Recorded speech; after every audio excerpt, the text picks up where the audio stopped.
আজকের ক্লাসটা খুব আমরা সিম্পল ভাবে শেষ করার চেষ্টা করব, কারণ আজকে যেহেতু আমাদের ইন্টারনেটে অনেক সমস্যা। সো আপনারা অনেক কিছু বুঝতে না পারেন, অথবা দেখা যায় খুব ল্যাগ দিতে পারে ইন্টারনেটে। সো যত দ্রুত সম্ভব এবং যত সহজে সম্ভব আমরা ডিজাইনটা কমপ্লিট করব। ডিজাইনটা করতে যত ধরনের এলিমেন্টস প্রয়োজন আমি এখানে নিয়ে রেখেছি।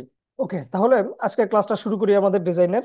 তো আজকের এই ডিজাইনটা করার জন্য আমি এখানে একটি আমাদের টেক্সট নিয়ে রেখেছি, এবং আমরা সর্বপ্রথম টি শার্ট ডিজাইনের জন্য যে প্রম্পট থাকবে আমাদের, সেই প্রম্পটটাকে আমরা কিভাবে সাজাবো, কিভাবে কোথায় রাখবো, এটা ডিসাইড করতে হবে। খুব ইম্পর্টেন্ট, আপনি কি ডিজাইন করতেছেন এবং সেই ডিজাইনে প্রম্পট কি, এবং সেই প্রম্পটে আপনি কোন ধরনের ফন্ট ইউজ করবেন। ফন্টের বিষয় প্রম্পটের সাথে এবং ডিজাইনের সাথে খুবই ইম্পর্টেন্ট। সো আগে আমরা চাইলে এখান থেকে ফন্ট সিলেক্ট করতে পারি, অথবা আগে এটা আমরা ডিভাইড করে পরে ফন্ট সিলেক্ট করতে পারি। আমি এখান থেকে আগে থাকতেই ফন্ট সিলেক্ট করছি আপনাদের বোঝার সুবিধার্থে। ওকে, ভার্সিটি টিম বোল্ড, আমি এই ফন্টটা ইউজ করব, একটা ফন্ট ইউজ করব। একটা ডিজাইনের সর্বোচ্চ দুইটা ফন্ট ইউজ করবেন। আর যদি একেবারেই বেশি হয় তিনটা, এর বেশি যাবেনই না। আর একটা ফন্ট যদি হয় তাহলে বেশি ভালো হয়। চেষ্টা করবেন যে পুরো ডিজাইনটা একটা ফন্টের মধ্যে করার। অনেক লোক আছে দেখবেন একটা ডিজাইনে তিনটা চারটা পাঁচটা ফন্ট ইউজ করে ফেলে। এগুলো কোনোভাবেই ভালো না। এগুলা দেখতে ডিজাইনটা খুব খারাপ দেখা যায়। আপনি আমি হয়তো ফন্ট বিষয় বুঝি না, আমরা মনে করি কি যে এটার সাথে তো এই ফন্টটা খুব ভালো মিলছে, দেখতে খুব সুন্দর লাগতেছে। কিন্তু বায়ারদের কাছে এমন না, বায়াররা ফন্ট দেখার সাথে সাথে বুঝে ফেলে যে আপনি এখানে কয় ধরনের ফন্ট ইউজ করছেন। সো চেষ্টা করবেন সবসময় যে কোনো এক ধরনের ফন্ট ইউজ করার। তো আমরা আজকে যে ডিজাইনটা করব আমাদের ইউএসএ আর্মির যে জন্য, সো ডিজাইনটা বিভিন্ন ভাবে করতে পারি, এটা আমরা ঘুরিয়েও করতে পারি। আগে দেখতে হবে আমরা টেক্সটটা কিভাবে রাখবো। আমাদের টেক্সটটা হচ্ছে freedom is not free, I paid for it. তো এই টেক্সটটাকে আমি তিন ভাগে ভাগ করতে পারি। একটা রাখবো ফ্রিডম, আরেকটা রাখবো ইজ নট ফ্রি, আর একটা বলবো আই পেড ফর ইট। তাহলে তিনটা ভাগ হয়ে গেল, আমি তিনটা ভাগে এগুলোকে ভাগ করছি। আমি এখান থেকে আই পেইড ফর ইট এটাকে একটা ভাগ করলাম, আবার ইজ নট ফ্রি এটাকে আরেকটা ভাগ করলাম। বাস আমাদের সামনে তিনটা লাইন চলে আসলো, যে ফ্রিডম, তারপরে ইজ নট ফ্রি, তারপরে আই পেইড ফর ইট। তিনটা কথা চলে আসছে আমাদের সামনে। এইবার এই কথা তিনটা আমরা কিভাবে সাজাবো, এটাই সব থেকে মেন সাবজেক্ট। আমরা আমাদের ফ্ল্যাগটাকে নিচ্ছি।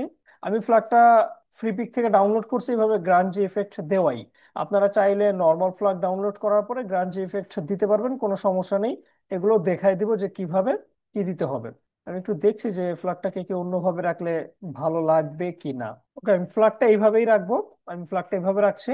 এরপর আমাদের প্রথম যে কথাটা ছিল যে ফ্রিডম, ফ্রিডম কথাটাকে নিয়ে আসলাম। তারপরে থাকবে কি আমাদের ইজ নট ফ্রি, আর নিচে থাকবে আই পেড ফর ইট। এবং আমাদের এই পিকচারটা আমরা ঠিক এই জায়গা থেকে বসাবো। আর এখান থেকে আমরা এই রাইফেল দুইটা নিই, এখান থেকে আমি একটা নিচ্ছি, একটু বড় করে নিচ্ছি। ওকে, আমি আইডিয়া করে নিলাম যে আমার ডিজাইনটা কেমন হবে এবং কিভাবে সাজাবো। সো এখন আমি আমার ডিজাইনের সম্পূর্ণ কাজ শুরু করি। এখন এতক্ষণ যা করলাম জাস্ট আমি আইডিয়া নিলাম যে কিভাবে আমাদের ডিজাইনটা রাখলে সুন্দর হবে বা দেখতে একটু সুন্দর দেখা যাবে। আমি কন্ট্রোল আর দিয়ে আমাদের রুলার নিয়ে আসলাম। এখান থেকে একটা রুলার নিব। আমাদের রুলারটা আমি এটার সাথে অ্যালাইন করে নিচ্ছি। আমি এখান থেকে একটা রুলার নিয়ে এখানে অ্যালাইন করে নিলাম। বাস অ্যালাইন করে নিলাম এই জন্যই যাতে আমাদের এই টেক্সট গুলো এই রুলারের বাহিরে না যায়। ফার্স্টে আমি ফ্রিডমটাকে ধরে বড় করছি। ওকে, আমি ফ্রিডমটাকে একটু বড় করে নিলাম। ইজ নট ফ্রিটাকে একটু ছোটই রাখবো, বেশি একটা বড় করব না। সব সময় খেয়াল রাখবেন ডিজাইনের মধ্যে যে টেক্সট গুলো বসাবেন প্রম্পটের, সেই টেক্সটের মধ্যে কি কি হাইলাইট করতে চাচ্ছেন সেই জিনিসগুলো খেয়াল রাখবেন। ওকে, আমরা জাস্ট এখানে হাইলাইট করব ফ্রিডম, এবং এখান থেকে হাইলাইট করব আই পেইড ফর ইট। এই দুটোকে আমরা এখান থেকে হাইলাইট করে নিচ্ছি। বাস আমাদের ডিজাইনটা সিম্পল হবে। সো এই পর্যন্ত থাকলেই ইনাফ। আমি এখন একটা কাজ করি, আমাদের এইগুলো তো টেক্সট আছে, টেক্সট গুলোকে আমরা আউট ক্রিয়েট লাইন করে দিয়ে শেপ হিসেবে করে নিচ্ছি, যাতে আমার ডিজাইনটা করতে সুবিধা হয়।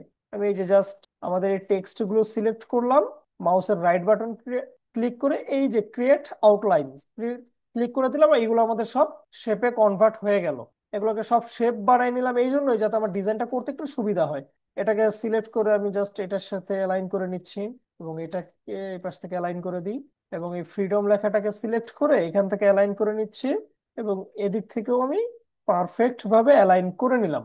এখন আমি চাচ্ছি আমাদের এই যে ইজ নট ফ্রি লেখাটা ফ্রিডমের মিডল বরাবর থাকে। সো আমি এটাকে সিলেক্ট করলাম, শিফট ক্লিক করে এটাকে সিলেক্ট করলাম, দুইটা সিলেক্ট হয়ে গেল। ফ্রিডমের উপর আর একটা সিঙ্গেল ক্লিক করলাম, তাহলে ফ্রিডম কি ডাবল সিলেক্ট হলো। জাস্ট এখান থেকে আমি হরিজন্টাল অ্যালাইন সেন্টার করে দিলাম, আমাদের এটা হরিজন্টালে সেন্টারে অ্যালাইন হয়ে গেল। বাস আমি এটা এই পর্যন্তই রাখলাম। এরপর আমাদের এই ভেক্টরটাকে আমি একটু বড় করছি, অবশ্যই শিফট ক্লিক করে বড় করছি।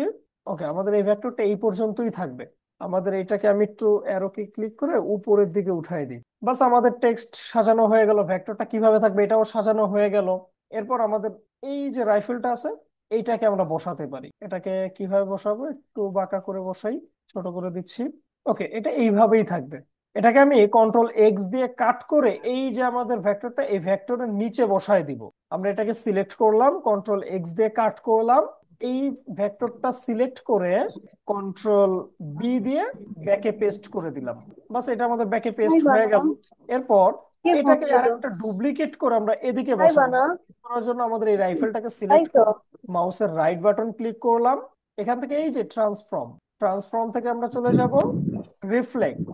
রিফ্লেক্ট থেকে এই যে গরম আমাদের চাই না ভার্টিক্যাল গরম? টিক দেওয়াই আছে, ভার্টিক্যাল সিলেক্ট করা আছে, তার মানে এই যে ভার্টিক্যাল এটা আমাদের রিফ্লেক্ট হবে। ওষুধ আমরা আনতে জাস্ট গেছে। কপি ক্লিক করব। আমরা যদি ওকে ক্লিক করি তাহলে এই যে আমাদের ডাক্তারে যে রাইফেলটা এদিকে ছিল সেটা জাস্ট এদিকে হয়ে যাবে। আর যদি কপিতে ক্লিক করি তাহলে এদিকে একটা থাকবে এবং এইটাও থাকবে। এই যে কপি ক্লিক করলাম তাহলে এই যে দুইটা হলো। আমি যদি হ্যাঁ ওকে ক্লিক করতাম তাহলে এই দুইটা আর কি থাকতো না। আচ্ছা, তার আমাদের এটা সিলেক্ট হয়ে যাওয়ার পর আমি একটু এই হ্যাঁ দুইটাকে অ্যালাইন করার জন্য কি এর কাপড় এটাকে দিতে আর এটাকে ক্লিক করলাম। ক্লিক করে এই যে একটা গ্রুপে কনভার্ট করে নিলাম। এরপর কি এর আমাদের এই কাপড় যে দিতে ভেক্টরটা আছে না, শিফট ক্লিক করে ভেক্টরটা ক্লিক করলাম, তাহলে এই যে এইটা সিলেক্ট হয়ে গেল আমাদের, এই যে এটা। এরপর আবার আমাদের এই ভেক্টরটায় ক্লিক করলাম, তাহলে ভেক্টরটা ডাবল সিলেক্ট হলো। এরপর একবার আমরা এই যে হরিজন্টাল অ্যালাইন সেন্টার দিলাম, একবার ভার্টিক্যাল দিলাম। দিলে আমাদের এই যে রাইফেলটা আছে একেবারে এটার মিডল পয়েন্টে চলে গেল।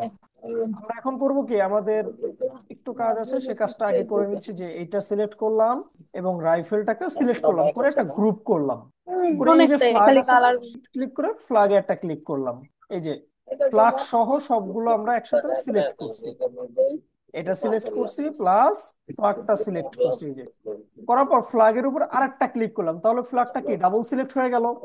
এরপর জাস্ট এখান থেকে আমরা হ্যালো হরিজন্টাল অ্যালাইন সেন্টার করে দিলাম। হ্যালো এখন আমাদের ফ্ল্যাগটার মিডল বরাবর আমাদের এই ভেক্টর গুলো আছে। বাস হয়ে গেল কিন্তু কাজ। এখন জাস্ট আমরা একটু কাটছিট করে দিলে আমাদের ডিজাইন দেখবেন এখনই কমপ্লিট। আহামরি কঠিন কিছুই নেই এটা। অনেকের মনে সন্দেহ জাগতে পারে যে আমরা তো ডাইরেক্ট ফ্রি পিক থেকে ভেক্টর ইউজ করতেছি, সেক্ষেত্রে কোনো কপিরাইট হবে কি না, কোনো সমস্যা হবে কি না। এরকম ধরনের কোনো সমস্যা নেই। আমরা যেভাবে যাই করি আমাদের, যেমন দেখা যায় এটা তো আমাদের সিঙ্গেল ছিল, আমরা আরেকটা নিয়ে আসছি, আনার পর কাজ করছি। এরপর অবশ্য এটা তো ভেক্টরে তুলা আরো রাখতে কাজ পারবা। করা শেখাবো, কোনো সমস্যা নেই। ভেক্টরের কাজ যখন দেখবেন তখন খুব সহজেই বুঝতে এরপর তো পারবেন সাজিতে কি একটা যে বলে আবার কিভাবে কি জিরা করতে কিনতেছো, হবে। এখন বাই করতেছো। ওকে, এই পর্যন্ত আমাদের হয়ে গেল কাজ। এখন আমরা কি করব, এই যে এই শেপটা আমাদের এই রাইফেল তো আমাদের ফ্ল্যাগের উপরে আছে, তারপরে এটা ফ্ল্যাগের উপর আছে, দেখতে খারাপ দেখা যায়। এইভাবে কখনো কোনো বায়ারকে দেওয়া যাবে না। সো আমরা এটাকে একটু কাজ করে দিব কিভাবে। ফার্স্টে এটাকে আমরা আনগ্রুপ করছি, তাহলে এই যে রাইফেলটা আছে না এই রাইফেলটাকে সিলেক্ট করলাম, শুধু রাইফেলটা আর কিছু না। সিলেক্ট করার পর আমরা এটাকে অবজেক্ট থেকে পাথ, পাথ থেকে পাথ ফাইন্ডার করবো, এই যে অফসেট পাথ নিব। অফসেট থেকে পাথ, পাথ থেকে অফসেট পাথ। এটা আমাদের ইঞ্চিতে আসছে, আমরা চাচ্ছি একটু পিক্সেলে নিতে। আমাদের এই যে রুলার আছে না, রুলার এখানে মাউস রেখে মাউসের রাইট বাটন ক্লিক করে এই যে পিক্সেলস করে দিব। তারপর আবার আমি এটাকে সিলেক্ট করলাম আমাদের রাইফেলটা, অবজেক্ট, অবজেক্ট থেকে পাথ, পাথ থেকে অফসেট পাথ। অফসেট পাথ এখন আমি কতটুক নিতে চাচ্ছি, আমি চাচ্ছি এখান থেকে অফসেট পাথ থাকুক 4 পিটি। তো 4 পিক্সেল রাখলাম। এখান থেকে যে মিটার করা আছে না আমি এটাকে রাউন্ড করে দিচ্ছি। এই একটু দেখুন, খেয়াল করে মিটার করা থাকলে এই যে একটু লম্বা লম্বা থাকে, আর যদি রাউন্ড করেন তাহলে এগুলো সব গোল আকারে থাকবে। আমি যদি বেশি করে দিই তাহলে আপনারা বুঝতে পারবেন।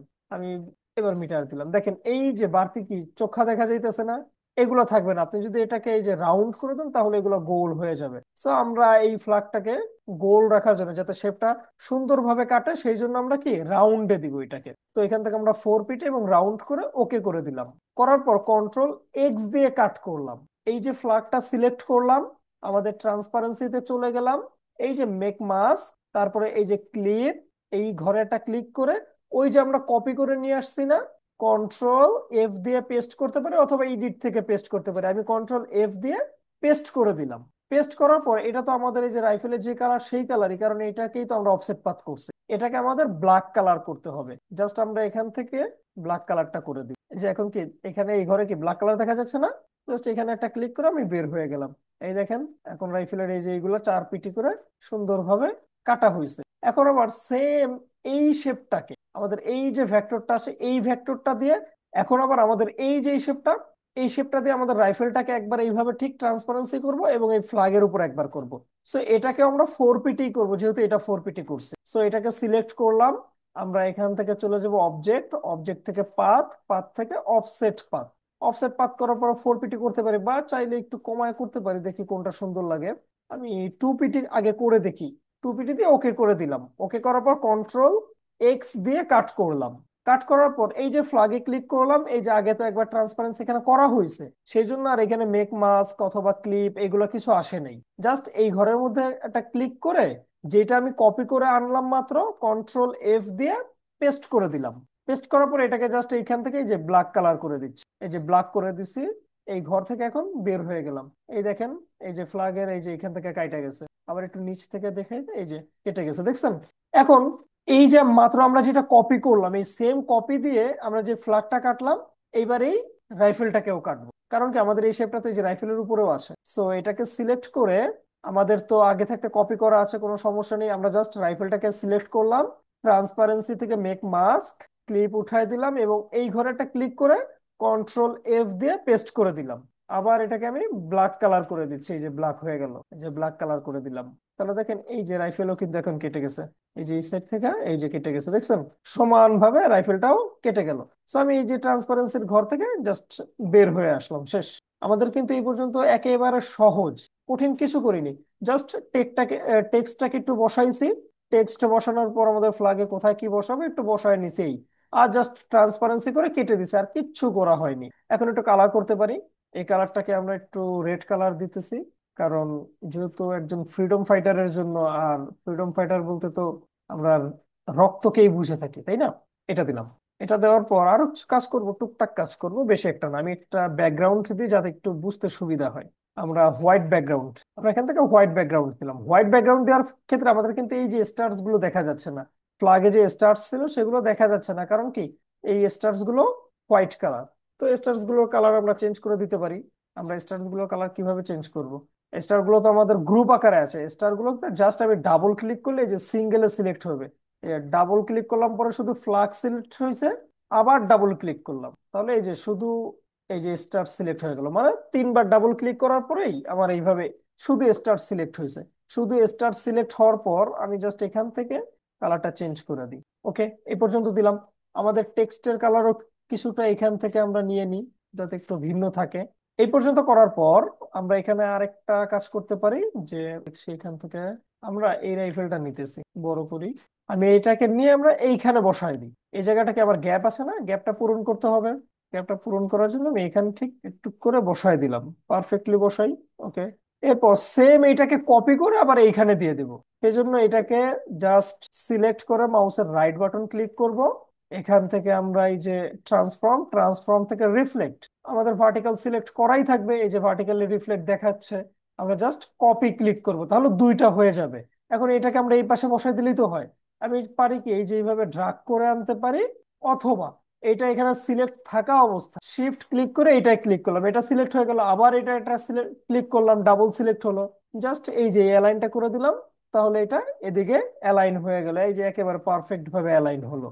অথবা আমি চাইলে ড্রাগ করে এনে এখানে বসায় দিতে পারতাম, কোনো সমস্যা ছিল না। আমি এটাকে এবং এইটাকে ধরে একটা গ্রুপ করে নিলাম। গ্রুপ করার পর এই যে ইজ নট ফ্রি লেখা, শিফট ক্লিক করে এইটাকেও সিলেক্ট করলাম। সিলেক্ট করা হয়ে গেলে আবার একটা ক্লিক করলাম এটার উপর, যাতে এটা ডাবল সিলেক্ট হয়। ডাবল সিলেক্ট করে আমরা এই যে এখান থেকে ভার্টিক্যালি অ্যালাইন সেন্টার করে দিলাম। তাহলে দেখেন আমাদের এই রাইফেলটা কিন্তু ইজ নট ফ্রি একেবারে মিডল বরাবর হয়ে গেল। বাস আমরা এটাকে এই পর্যন্তই এভাবেই রাখছি, আর কিছু করব না। এখন লেখার উপর একটু টেক্সচার ইউজ করব, যাতে দেখতে সুন্দর দেখা যায়। সো আমরা টেক্সচারের জন্য আমাদের ব্রাউজারে চলে যাব। ফ্লিপিক থেকে আমরা সার্চ করতে পারি টেক্সচার লিখে। আমাদের সামনে বিভিন্ন টাইপের টেক্সচার সামনে আসবে। আমরা একটু দেখতে হবে যে কোন ধরনের টেক্সচার আমার সুন্দর লাগে। আচ্ছা, আমরা গ্রাঞ্জ ইফেক্ট দেওয়ার চেষ্টা করি। আমরা এখান থেকে গ্রাঞ্জ ইফেক্ট ডাউনলোড করব। আমরা এটা ডাউনলোড করতেছি এবং এটা ডাউনলোড করতেছি। আমরা দুইটা গ্রাঞ্জ ইফেক্ট ডাউনলোড করলাম। আমাদের ডাউনলোড করা ইফেক্ট গুলো আমরা এখানে ওপেন করে নিলাম আমাদের ইলাস্ট্রেটরে। জাস্ট আমরা গ্রাঞ্জ ইফেক্টটাকে ড্রাগ করে এখানে নিয়ে আসলাম। আপনারা যখন এই ধরনের গ্রাঞ্জ ইফেক্ট ব্যবহার করবেন, আপনাদের কম্পিউটার অথবা ল্যাপটপ হ্যাং করতে পারে, কারণ এই গ্রাঞ্জ ইফেক্ট গুলো মানে খুব ভারী হয়, প্রচুর ভারী, যার জন্য হ্যাং করে। যেমন এই যে দেখেন, আমারটাই কিন্তু এখন খুব স্লো দেখা যাচ্ছে। আমার কাছে মনে হচ্ছে কম্পিউটার খুব স্লো কাজ করতেছে। ওকে, এটাকে আমি এইভাবে রাখতে চাচ্ছি না, এটাকে আমি জাস্ট একটু রোটেট করতে চাচ্ছি। রোটেট করার জন্য এটা সিলেক্ট করে মাউসের রাইট বাটন ক্লিক করলাম। এখান থেকে আমরা চলে যাব ট্রান্সফর্ম। ট্রান্সফর্ম থেকে এই যে রোটেট, এখানে 90 ডিগ্রি আগে থাকতে সিলেক্ট করা ছিল, সেই জন্য ডাইরেক্ট 90 ডিগ্রি অ্যাঙ্গেল দেখাচ্ছে। আমি 90 ডিগ্রিতে, মানে -90 ডিগ্রি করা ছিল না, আমি +90 ডিগ্রিতে এটাকে রোটেট করে নিলাম উল্টো দিকে। করার পর জাস্ট আমি এটাকে একটু ড্রাগ করে এই পর্যন্ত মিলাই নিতেছি। ওকে, আমাদের ইফেক্টটা এইভাবেই থাকবে, ঠিক এইভাবে। সো ইফেক্টটা এইভাবে রাখার পর আমি Ctrl+X দিয়ে কাট করলাম। আমাদের এই যে ফ্রিডম লেখা, ফ্রিডম লেখাটাকে আমরা সিলেক্ট করব। ফ্রিডম লেখা সিলেক্ট করে চলে যাব ট্রান্সপারেন্সিতে। এরপর এই যে মেক মাস্ক, ক্লিপ চিহ্নটা উঠাই দিব। এরপর এই ঘরে ক্লিক করে ওই যে কাট করে নিয়ে আসলাম, Ctrl+F দিয়ে পেস্ট করে দিব। পেস্ট করার পর আমাদের সামনে এরকম দেখা যাচ্ছে। আমাদের এটা, আমরা চাইলে আরেকটু কাজ করতে পারি এখানে। আমাদের এই যে যে গ্রাঞ্জ ইফেক্টটা ছিল, আমি ইফেক্টটা একটু নিচে নামাই নিয়ে আসলাম। আমি এই ঘর থেকে বের হয়ে যাচ্ছি, যাতে আমাদের পুরো লেখাটার উপর ইফেক্ট না পড়ে, যে উপরের অংশটুকু ফ্রি রইলো, নিচের অংশটুকুর উপর একটু গ্রাঞ্জ ইফেক্ট পড়লো। এখন এই সেম ইফেক্ট আমি আমাদের এই যে এই লেখাটার উপরও দিব। এই লেখাটাকে সিলেক্ট করলাম, মেক মাস্ক, তারপরে যে ক্লিপ, এই ঘরে ক্লিক করে ওই যে আগেই তো আমরা কপি করছিলাম তাই না, আবার Ctrl+F দিয়ে পেস্ট করে দিলাম। পেস্ট করার পরে এই যে এখানে কিন্তু পেস্ট হয়েছে, কিন্তু আমার এখানে কিন্তু কোনো ইফেক্ট পড়েনি। কারণ কি, এই জিনিসটা আমাদের উপরে আছে, এই যে উপরে। আমি যদি এটাকে নিচে ড্রাগ করে নিয়ে আসি, তাহলে দেখবেন এইটার উপরও ইফেক্ট পড়বে। যে আমি ড্রাগ করে নিচে নিয়ে আসলাম, এই যে ইফেক্ট পড়ছে। আমরা এতটা চাচ্ছি না, আমরা অনেকটা নিচে নামাবো, যাতে উপরের অংশটুকু থাকে শুধু। ওকে, আমরা এই পর্যন্ত রেখে এখান থেকে বের হয়ে গেলাম। বাস, আমাদের এই পর্যন্ত কাজ হয়ে গেল। এরপর আমরা এই পুরোটার উপর আর একটা ইফেক্ট দেওয়ার চেষ্টা করব। তো পুরোটার উপর ইফেক্ট দেওয়ার জন্য আমরা এই সম্পূর্ণটা এইভাবে সিলেক্ট করবো একসাথে। সিলেক্ট করে একটা গ্রুপে কনভার্ট করব। এই যে সবগুলো কিন্তু এখন একটা গ্রুপ হয়ে গেল। আমি যদি একটা ধরে টান দিই, তাহলে সবগুলো আসবে, একটা গ্রুপে কনভার্ট হলো। এটা সিলেক্ট থাকা অবস্থায় আমরা এখানে এই যে মেক মাস্কে ক্লিক করব। এই যে ক্লিপ চিহ্নটা উঠাই দিব এবং এই সাদা ঘরে একটা ক্লিক করে দিব। তাহলে আমাদের ট্রান্সপারেন্সির ঘরে চলে আসলাম। আসার পর আমরা এখন এই টেক্সচারটা ইউজ করতে চাইতেছি ওইখানে, তাই না? আমরা মাত্র তো এই টেক্সচারটা ইউজ করছি, এটাকে ডিলিট করে দিচ্ছি। আমরা এইটা চাচ্ছি আমাদের পুরো ডিজাইনের উপর দিতে। সো এইটাকে আমি জাস্ট এইভাবে ড্রাগ করে নিয়ে আমাদের ডিজাইনের উপর ছেড়ে দিলাম। আমি জাস্ট আমাদের এইটাকে একটু বড় করে দেখতেছি যে কেমন দেখা যাবে। যদি ভালো না লাগে, আমি ইফেক্ট চেঞ্জ করে ফেলবো। না, ভালো দেখা যাচ্ছে না, অনেকটা ঝাপসা হয়ে গেছে। সো আমি এটাকে কি এখান থেকে ডিলিট করে দিলাম, এই যে আমাদের মেক মাস্কের ঘরে গিয়ে ডিলিট করে দিলাম। এখন আমি আরেকটা গ্রাঞ্জ ইফেক্ট, আমি এই ইফেক্টটাই দিই। জাস্ট এই ইফেক্টটাকে এইভাবে ড্রাগ করে এনে আমাদের এখানে ছেড়ে দিলাম। এটাকে একটু বড় করে নিচ্ছি। আমাদের কিন্তু এই যে ইফেক্ট পড়ে গেছে, আমরা ইফেক্টের ঘর থেকে বের হয়ে আসলাম। বাস, আমাদের কিন্তু এই পর্যন্তই, ডিজাইন কমপ্লিট। আমরা একটু এটাকে যদি ব্যাকগ্রাউন্ডটাকে ব্ল্যাক কালার করে দেখি যে কেমন দেখা যাবে। বাস, আমাদের ব্ল্যাক টি শার্টের উপর দিলে এটা বেশি সুন্দর দেখা যাবে এইভাবেই।